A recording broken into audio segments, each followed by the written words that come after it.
매 주일마다 신앙인으로서 이렇게 예배당에 모여서 예배를 드립니다. 이제까지 예수를 믿고 한번 생각해 보세요.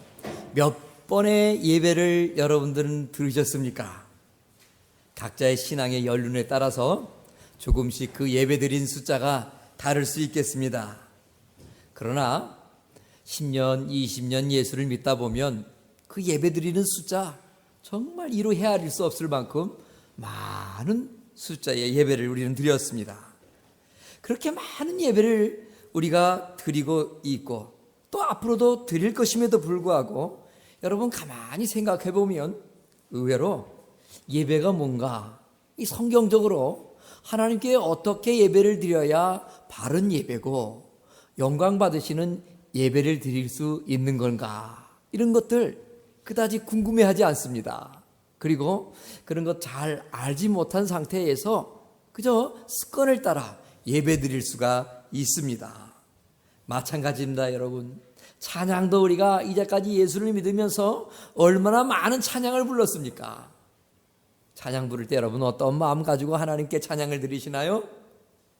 예배가 아무런 의미 없이 습관적으로 드려지는 예배가 드려졌다라는 것처럼 찬양도 때로는 의미를 알지 못한 채, 내가 이 찬양 속에 무엇을 담아 드려야 되는지 알지 못한 채 찬양하는 경우도 많이 있습니다. 예배학을 공부해 보면 기독교의 모든 예배는 역사적으로 나라마다 교단마다 조금씩 다르다는 것을 볼 수가 있습니다. 계속 예배의 형식도 시대마다 이 변천하고 있다는 것, 이것도 우리가 알 수가 있습니다. 그렇게 예배가 변천하고 시대마다 달라지지만 그럼에도 불구하고 항상 우리가 드리는 이 예배는 변치 않는 중요한 요소들이 있습니다. 그래서 예배학을 전문으로 연구하고 가르치는 학자들은 이것을 가리켜서 예배의 4대 요소다, 그렇게 또 표현을 합니다. 여러분, 그렇다면 예배에 있어서 4가지 중요한 4대 요소가 있다는데 그게 무엇일까요? 여러분 아마 알고 계신 분도 있을 거예요. 첫 번째가 뭡니까? 바로 경배와 찬양이라는 것입니다. 두 번째는 뭡니까? 바로 기도와 간구죠. 세 번째는 바로 이 시간을 지칭하는 표현이에요. 말씀의 선포의 시간이다 하는 거예요. 그리고 끝으로 무엇을 합니까? 우리가 예배를 다 드리고 경배와 찬양하고 기도와 간구하고 말씀을 들었어요. 그럼 마지막으로 우리는 그 모든 주신 말씀에 따라서 헌신하고 결단하고 예배를 맺죠. 그래서 이처럼 경배와 찬양, 기도와 간구, 말씀의 선포와 결단과 헌신, 이 4가지를 예배의 4대 중요 요소다, 이렇게 말하는 겁니다. 세상에 있는 다양한 예배가 있죠. 그러나 기독교의 이 다양한 예배를 할지라도 다 이 4개의 기독교의 예배의 요소, 이 순서에 따라서, 이 내용에 따라서 예배가 진행되는 것만큼 변함이 없습니다. 우리가 수없이 살아오면서 성경에서 말씀하시는 예배는 어떤 것인가 잘 알지 못하듯이 방금 말씀드린 대로 찬양 또한 우리가 올바른 그 의미는 무엇이고 어떤 마음으로 어떻게 찬양을 해야 올바른 찬양을 하는 것인가, 그거 생각하면서 찬양하는 분들이 또한 많지 않다는 것입니다. 오늘 우리는 시편 100편의 말씀을 보았죠. 근데 이 시편 100편의 말씀은 하나님 성전에 나가는 이스라엘 백성들이 감사한 마음을 가지고 그 구원해 주신 하나님 앞에 감사의 찬양을 드리면서 성전으로 모여드는 거예요. 각자 조그만 짐승들, 예문들을 가지고 집에서부터 출발한 모든 예배자들, 그 순례의 길이 예루살렘 성전을 향하여 가까이 오면 올수록 점점점 수는 많아지고요, 점점점 함께 더불어 모여서 어떻게 합니까? 구원해 주신 주님을 찬양하면서 그 성전에 올라갑니다. 그래서 오늘 말씀 부제에 보면 감사의 찬양, 감사의 노래, 감사의 시, 이런 이야기가 담겨 있는 것입니다. 근데 오늘 이 시편 100편의 말씀을 자세히 보면요, 찬양이라는 것이 과연 무엇인가, 하나님께서 우리에게 알려주시는 메시지가 깃들어 있는 것입니다. 여러분, 우리가 찬양을 늘 예배 때마다 부르는데 과연 이 찬양의 의미가 무엇인가? 제대로 알고 불러야 되지 않겠습니까?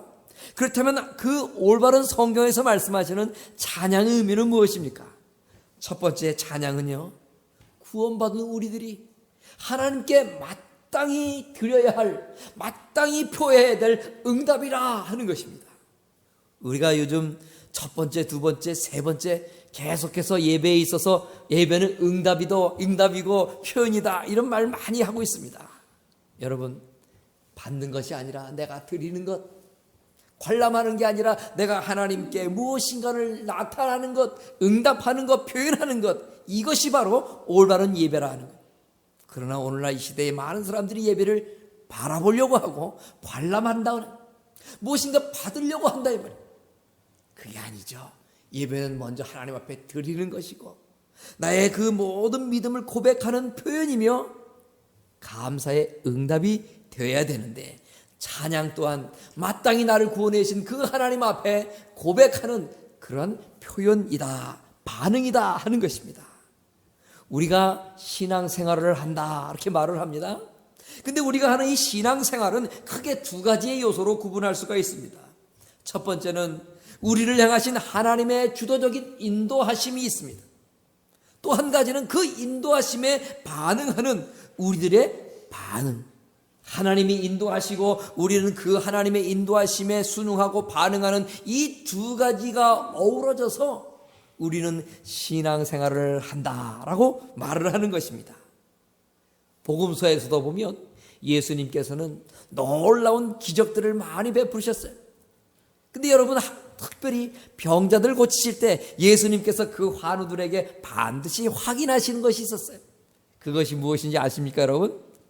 네가 정말 낫고자 하느냐, 그 열정, 얼마나 병 낫기를 원하는 그 간절함이 있는가 하는 것을 확인하셨어요. 그리고 또한 그것을 네가 병이 낫게 될 줄로 믿느냐 하는 그 사람의 그 믿음의 그 응답을 주님께서는 받기를 원하시고 확인하셨어요. 그리고 그런 놀라운 질병이 치유된 이후에 주님께서는 늘 병자를 고치면서도 그들의 믿음의 응답이 있었기 때문에 이 일이 가능했다라고 주님은 말씀하셨어요. 찬양도 마찬가지입니다. 여러분, 찬양이 무엇입니까? 요한계시록 5장 12절에 보면 우리 예수님은 찬양을 받으시기에 합당한 분이다 라고 말씀하고 있습니다. 찬양은 우리가 마땅히 하나님의 구원하심에 감사하며 반응하며 표현하며 드려야 할 우리 모두의 그러한 믿음의 표현이라는 것입니다. 오늘 말씀 1절 말씀도 보십시오. 온 땅이여 여호와께 즐거이 부를지어다. 하나님께 찬양을 드리려면 기본적으로 어떤 마음의 자세를 지녀야 합니까?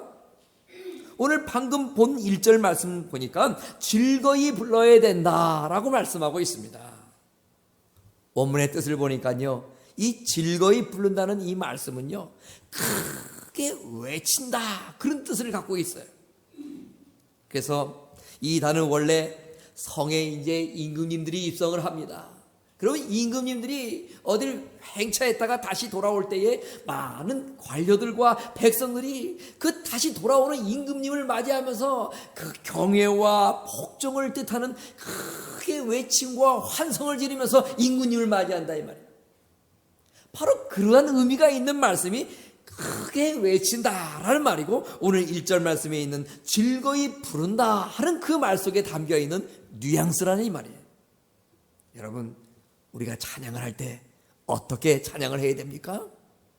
오늘 이스라엘 백성들처럼 하나님, 아니 임금님 오시는 것, 왕이 오시는 것을 기뻐하며 그 왕 앞에 나는 그 당신을 메코라 경외합니다. 나는 당신을 정말 향하여 충성을 다하겠습니다 하면서 기뻐하고 즐거이 외치는 마음으로 우리 하나님, 임재하신 하나님의 영 앞에 우리는 외치고 즐거이 노래를 불러야 되는 것입니다.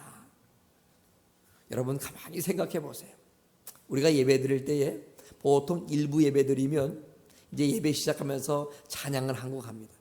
그리고 성가대 찬양 포함해서 4곡, 5곡의 찬양을 드려요. 오늘 이 시간이 2부 예배 같으면 우리 찬양팀과 함께 4곡의 찬양을 드렸죠. 우리 성가대원들이 한 곡을 찬양하고 보통 예배 때 3곡 정도 우리가 찬양을 합니다. 그러면 여러분 8곡 찬양하는 거예요. 과연 우리가 매주 모여서 이처럼 4번 아니면 8번 하나님 앞에 찬양을 올려드리는데 그 찬양 시간 매 곡 하나하나 부를 때마다 여러분 어떻게 찬양을 부르십니까? 혹시 찬양 부르는 분 조용히 바라보지는 않습니까? 그냥 듣는 것으로 만족하고 있지는 않습니까? 여러분 예배는 드리는 거라 그랬어요. 찬양도 표현하고 드리는 거라 그랬어요. 어떻게 해요? 즐거이 부른다고 오늘 말씀하셨어요. 그 즐거이 부른다는 것은 무엇이었어요? 임금님이 다시 돌아오실 때에 기뻐하며 백성들이 관료들이 그 임금님을 맞이하면서 반겼던 것 같은 그 즐거운 마음과 기쁜 마음, 충성을 다하고자 하는 그 마음을 담아서 임금님을 찬양했듯이 이 시간 임재하신 하나님의 영을 그런 마음으로 우리는 찬양해야 되는 것입니다. 오늘 하나님께서 말씀하시는 이 시편은 하나님을 경외하며 그분께 늘 찬양 드려야 할 자녀들이 지녀야 될 참된 그런 찬양의 자세, 즉 즐거이 부르어야 된다.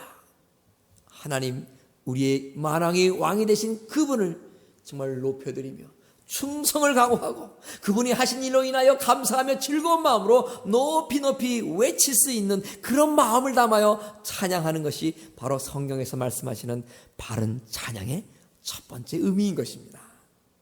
또 한 가지 볼까요, 여러분? 찬양은요, 하나님의 크고 놀라운 일을 자랑하는 것입니다. 출애굽기 15장을 보면 일명 모세의 노래라 하는 말씀이 나옵니다. 목숨을 걸고 이스라엘 백성들이 애굽을 탈출해. 그런데 이게 웬일입니까? 도저히 건널 수 없는 커다란 홍해가 그들의 앞에 나타난 거예요.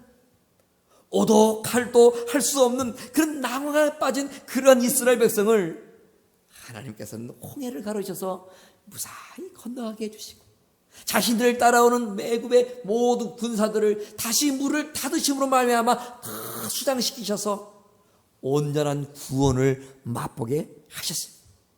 바로 이때 이스라엘 백성들을 인도하고 있던 그 지도자 모세가 이렇게 노래를 불렀어요.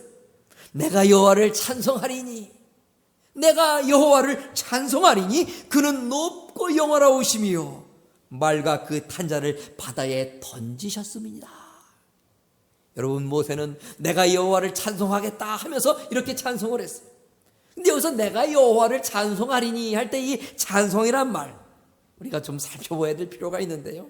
이 찬송이라는 말은 바로 우리가 자주 말하고 듣는 할렐루야 하는 그 말의 앞부분 할렐이라는 그런 단어의 어근이에요. 그래서 할랄이라 하나님을 찬양하는 여러 찬양의 종류가 구약 성경에 소개되고 있는데요. 그 중에 하나가 바로 할랄이라는 찬양이 있어요. 이 할렐루야 하는 건 여러분 무슨 뜻입니까? 여호와를 찬양하라 이 말 아니겠어요?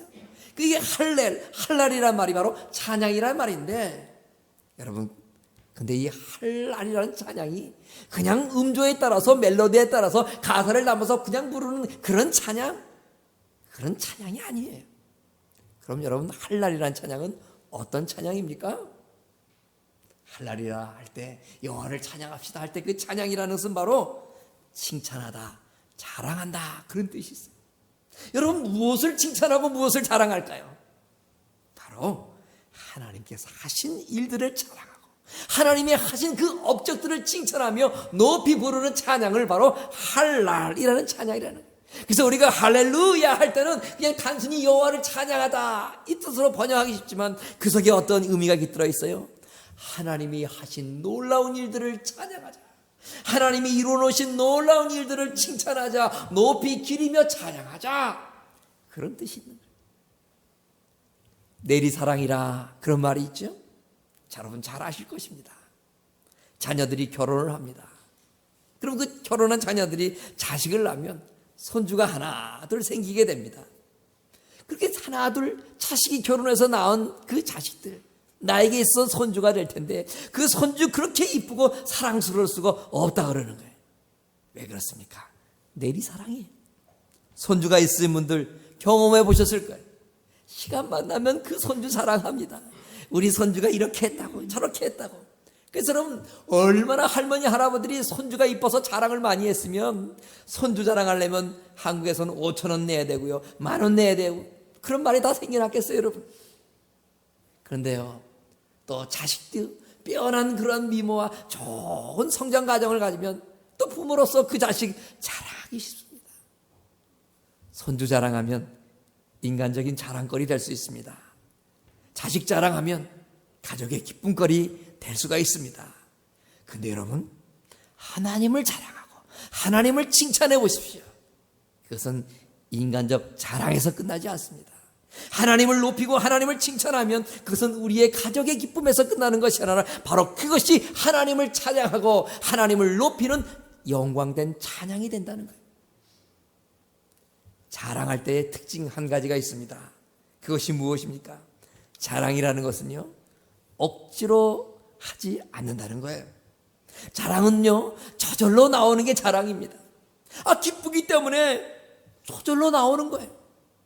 본문 2절에도 보면 기쁨으로 여호와를 섬기며 노래하면서 그 앞에 나아갈지어다 이렇게 말씀하고 있어요. 기쁨으로 노래하라 이렇게 말씀하고 있어요. 다윗은 인생 노년엔도요, 내가 주를 찬양할 때에 내 입술이 기뻐 외쳤다 그렇게 말씀을 했어요. 기쁨도요, 기쁨의 찬양도요, 자발적인 찬양인 거예요. 누가 시켜서 찬양하는 것이 아닙니다. 남들이 하니까 그냥 따라하는 것, 이건 기쁨으로 하는 찬양이 될 수가 없습니다. 나만의 확고한 기쁨으로 주님을 찬양하게 될 때에 나만의 확고한 어떤 감사한 고백을 담아서 그 스스로 하는 찬양, 그것이 바로 기뻐 외치는 찬양이라는 것입니다. 여러분, 우리는 한 주간 하나님과 동행하는 삶을 살아왔습니다. 여러분은 얼마나 하나님과 동행하셨습니까? 그렇다면 하나님을 인하여서 어떤 일들이 있으셨습니까? 이스라엘 백성들 홍해를 가르셔서 이스라엘을 구원하신 바로 그 하나님께서 오늘 저와 여러분들의 인생 속에서 어떠한 놀라운 장벽을 허물어 주셨나요? 힘들고 고통스러운 웅덩이에서 여러분 건져주신 일, 그런 일 없으십니까? 얽히고 설킨 인생 가운데 하나님 오셔서 그 문제 해결해 주신 그런 경험 없으셨습니까? 어떤 하나님의 도우심이 있으셨습니까? 우리는 그 하나님의 도우심의 손길을 기억할 때에 기뻐하지 아니할 수가 없습니다. 나 사는 동안 끊임없이 구주를 찬송하리로다, 우리가 잘 알고 있는 찬송과 가사입니다. 이렇게 기쁜 가운데 그 은혜를 찬양하며 그 행하신 하나님을 드높이고 자랑하며 살아가는 찬양의 주인공들이 되어야 한다는 것입니다. 이것이 바로 올바른 하나님을 찬양하는 인생, 올바로 할렐루야 찬양하는 인생이 될 수 있다고 하나님은 말씀하시는 것입니다. 또 한 가지 찬양의 귀한 의미가 있습니다. 그것은 바로 찬양은 하나님의 자녀들인 저와 여러분들이 영원히 감당해야 될 사명이라 하는 것입니다. 이스라엘 백성들이 하나님의 말씀에 불순종했어요. 그래서 하나님으로부터 이런저런 징계를 받는 것이 구약 성경 보면 많이 나옵니다. 근데요, 그 하나님 말씀 안 들었던 패역한 이스라엘 백성들이 징계를 받는데 그 중에 한 가지, 바벨론의 포로가 되고 마는 것이었습니다. 포로 생활을 할 때가 있었다는 거예요. 그럼에도 불구하고 성경 말씀을 보면요, 그처럼 하나님 말씀 안 듣고 불순종하고 패역한 이스라엘 백성 되어서 지금 잠시 동안은 이 바벨론의 포로가 되게 하시는 징계를 내리셨음에도 불구하고 그 하나님의 마음을 살펴보면 그 이스라엘 백성들을 버리지 아니하시는 하나님의 모습을 볼 수가 있어요. 포기하지 아니하시는, 끝까지 기다리시고 사랑하시고자 하는 그 하나님의 백성들을 향한 사랑의 마음이 담겨 있어요. 여러분, 왜 그랬을까요? 그렇게도 불순종하는 백성들이 무엇이 아쉬워서 하나님은 이렇게 버리지 않고 포기하지 않으셨을까? 하나님께서는 그 이유를 이사야 43장 21절에서 이렇게 말씀하고 계십니다. 이 백성은 내가 나를 위하여 지었나니 나의 찬송을 부르게 하려 함이라. 나를 위해서 하나님께서 지은 이스라엘 백성이기 때문에 하나님은 끝까지 그들을 포기하지 않으시겠다는 거예요. 그리고 그들로 하여금 다시 회복하여서 나 하나님 영광을 찬양할 그 찬양을 받기 위해서 하나님께서는 그처럼 불순종하고 패역한 이스라엘 백성임에도 불구하고 잠시 바벨론의 노예로 고통당하는 징계를 주심에도 불구하고 끝내 하나님께서 그들을 포기하지 아니하시고 버리지 아니하신다는 거예요. 오늘날도 하나님께서 저와 여러분을 이처럼 사랑하는 이유가 어디에 있습니까? 바로 우리들은 하나님을 위하여 지음받은 존재이기 때문에 그렇습니다. 그리고 하나님께서는 우리를 통하여서 하나님을 향한 찬양을 부르기를, 그 찬양을 듣기를 간절히 원하시기에 오늘도 우리들을 끝까지 사랑하시고 포기하지 않으시는 것입니다. 여러분, 그런데요, 끝까지 이스라엘 백성들을 포기하지 아니하신 그 하나님, 그 말씀을 보면서 한 가지 의문이 생길 수가 있어요. 도대체 하나님께서는 뭐가 아쉬워서 이렇게까지 우리들을 찬양받기를 원하시는 것인가 하는 문제입니다. 지난 주일에 저는 가족으로부터 한국에서 전화를 받았어요. 아버지께서 이제 한 86세 되시고 어머니도 이제 70, 80세 가까이 되시는데 어머니는 침대에서 떨어지셔서 갈비가 부러지시고요. 아버지는 이제 연로하시니까 정신이 혼미하셔서 정신이 왔다 갔다 하신다는 거예요. 그러면서 이거 어떡하냐고. 그래서 아버님, 어머님 둘 다 몸이 아프시고 힘드시니까 저를 이렇게 찾는다는 거예요. 제가 집안의 맏아들이거든요. 더군다나 또 같이 옆에 없으니까 또 이렇게 보고 싶어서 그러시겠죠. 꿈속에서도 영주가 이렇게 나타난다는 거예요.